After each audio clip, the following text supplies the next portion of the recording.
So I want to talk to you about the Alexander brothers, and more specifically around how wealth is not an indicator of character. I'm going to tell you about the deception of wealth, and I'd like to invite you to stay with me until the end. So, in case you haven't heard, two high-profile real estate brokers, Tal Alexander and his older brother, or his younger brother, Oren Alexander, and their brother, Alon Alexander, have been charged with sex trafficking. Now, they are facing state and federal charges, and they've been accused of drugging, SAing, and assaulting dozens of women in multiple states over more than a decade. Now, the three Alexander brothers who I referenced a moment ago were each arrested, and they were charged with one count of engaging in trafficking conspiracy and one count of trafficking by force, fraud, or coercion, according to the United States Attorney's Office of the Southern District of New York. Tal Alexander also faced an additional charge with a second count of trafficking by force, fraud, or coercion. Now, in case you haven't joined me before, this is the PR Whisperer, and on this page, I offer commentary through the lenses of public relations and faith. And even for someone who spent their career focused on public perception, I don't work with clients who commit crimes, and I also don't work with people in service of helping them carry out wicked schemes. And so I say that to say that I know the importance of public perception, and I also understand how public perception can be deceptive and how it can allow people to, again, carry out all types of misbehavior and even heinous acts. Now, these brothers ran a high-end real estate business, and one of them, Alon Alexander, ran the family security business. In 2019, they apparently brokered the sale of a $238 million Manhattan condo. And at the time, it was one of the most expensive residential sales in the United States history, according to the United States Justice Department officials. So in 2022, so just 2 years ago, these brothers, they started their own firm. They made millions, and they allegedly used their wealth, at least in part, to arrange high-end vacations and getaways. Allegedly, they would lure women on these trips or to private locations or parties, drug them, and then SA them.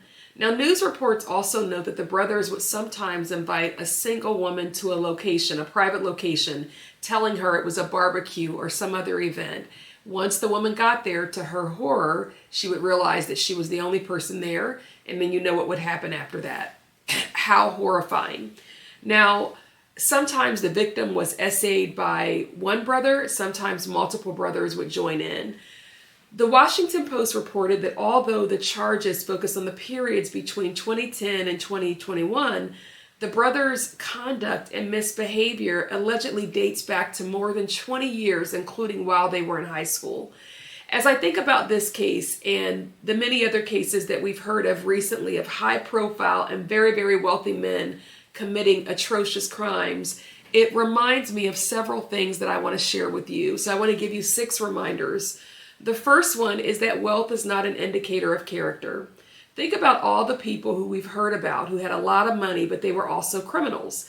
Now, I'm referring to other high-profile and, again, very wealthy individuals who are alleged to have run sex trafficking rings. Sean Diddy Combs, Jeffrey Epstein, the former CEO of Abercrombie & Fitch, whose name escapes me at the moment. Think about the wealthy people who have gotten their gains by illegal means or via the exploitation of others. So we see people with a lot of wealth, and sometimes we confer on them benefits that they have not earned, that their character has not earned. So again, a reminder that wealth is not an indication of character. Wealth is also not an indication that a person is favored by God. You know, a person can be in poverty and still greatly loved, greatly favored by God. Wealth simply means that a person has had assistance from their family, perhaps. Maybe they figured out how to market themselves or their product. Maybe their product is in demand, or maybe they're really crafty at getting other people's money. The point is that wealth could be acquired by ill-gotten means, and it doesn't mean that just because a person has a lot of money, that they are somehow favored or more favored by God than the next person. The other thing that I want to remind us is that good looks aren't an indication of virtue. There have been countless very attractive, very good-looking people who also committed evil and atrocious deeds. But good looks can be deceptive. Our society, at least in the United States, ascribes virtues to people based on how they look, with good-looking people carrying a certain degree of privilege. It's like a pretty privilege, right?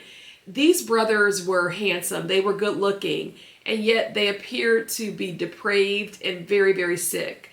I say this to say that we can't look up to people because they're attractive, nor should we discard people because they aren't very good looking by societal standards.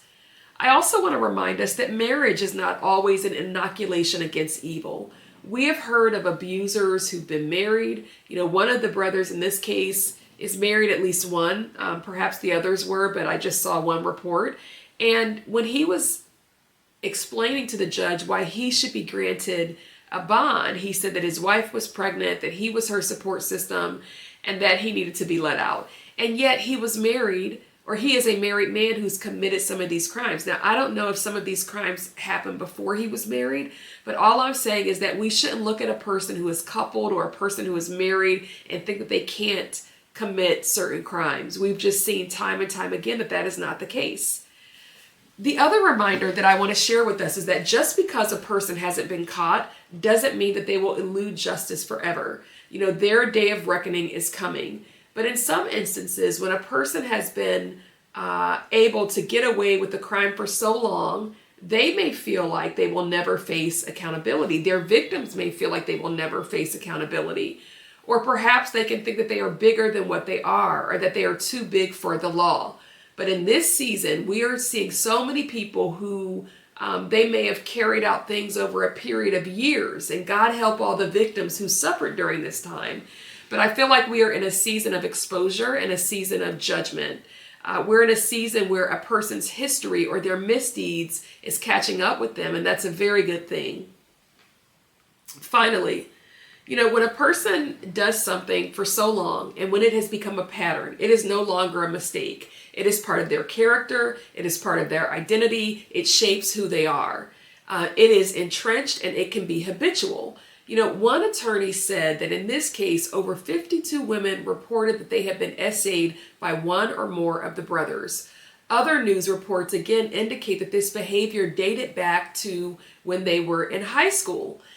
Also there was maybe it was a yearbook, and one of the brothers, he actually bragged about gang-ing a woman.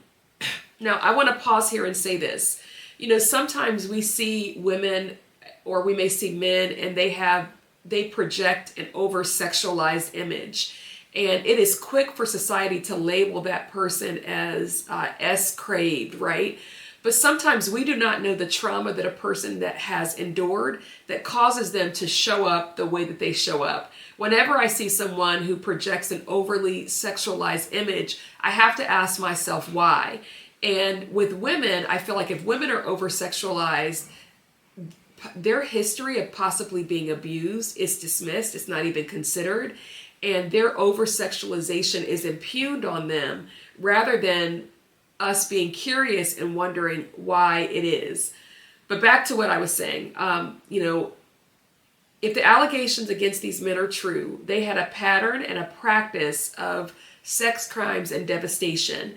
And we may see the victims in our community. We may not know who they are. We may question why they show up the way that they show up, but there is always a link. There is always a reason why. And again, this was not a mistake. This became who these brothers were. It wasn't a misstep. Regardless of how they looked, regardless of how much money they had in the bank, regardless of their connections, if these allegations are true, they were deviant predators and they should face accountability. Despite their wealth, connections, good looks, what have you, these are dangerous people, again, if these allegations are true. In closing, let me just say, thank God for U.S. Attorney for the Southern District of New York, Damian Williams, and his entire team. I know that for a case like this, it is more than one person. We see the spokesperson. We don't always see the people who are behind the scenes, putting in the long hours of work, of investigation, of speaking with victims. But thank God for their work. You know, we've gotten a glimpse into that work with very high profile cases because the Southern District of New York is also investigating other cases that we've heard of recently, including Sean Diddy Combs. So thank God for the work that they're doing. And I bet that these cases that we're hearing about, they are the tip of the spear in terms of what the Southern District of New York is looking into. If you hear that banging, it's my dog trying to get into the room that I am. That being said, if you like this content, please be sure to give me a like, subscribe, and also share it with a friend. Thanks for listening.